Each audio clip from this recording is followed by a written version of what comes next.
ডাকাতের গোলাগুলির শব্দে আতঙ্ক ছড়িয়ে পড়ে চারদিকে।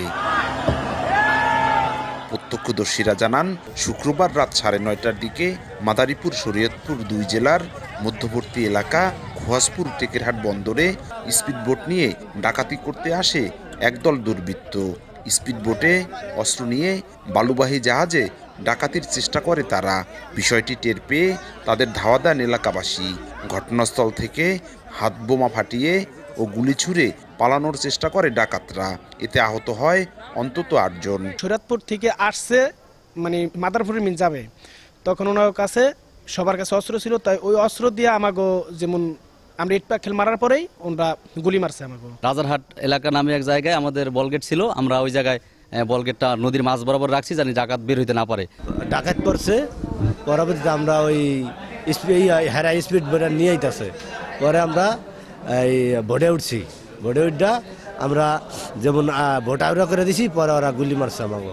এ খবর আশপাশে ছড়িয়ে পড়লে একাধিক ট্রলার নিয়ে ডাকাতদের আবারও ধাওয়া দেন স্থানীয়রা। পরে কীর্তিনাশা নদীর শরীয়তপুরের তেঁতুলিয়া এলাকায় গতিরোধ করে তাদের আটকে পিটুনি দেয়া হয়। খবর পেয়ে গুরুতর অবস্থায় 7 ডাকাতকে উদ্ধার করে শরীয়তপুর জেলা সদর হাসপাতালে ভর্তি করা হয়। সেখানে চিকিৎসাধীন অবস্থায় মারা যান 2 জন। গুলিবিদ্ধ অবস্থায় আমরা 5 জন রোগী হাসপাতালে পেয়েছি, তাদেরকে প্রাথমিক চিকিৎসা দেওয়া ভর্তি করা হয়েছে এবং একজনের অবস্থা আশঙ্কাজনক বিধায় তাকে ঢাকা মেডিকেল কলেজে নেওয়ার জন্য বলা হয়েছে। 2 জন অলরেডি আমরা তাদেরকে মৃত পেয়েছি, আসার পর আমরা দেখে তাদেরকে মৃত পেয়েছি। এ ব্যাপারে আইনগত ব্যবস্থা গ্রহণের কথা জানিয়েছে পুলিশ।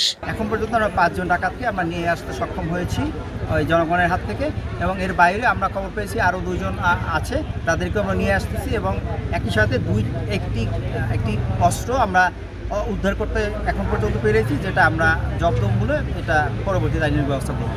নিহত রিপনের বাড়ি মুন্সিগঞ্জের কালিরচর এলাকায় ও আনোয়ার দেওয়ানের বাড়ি শরীয়তপুরের জাজিরায়।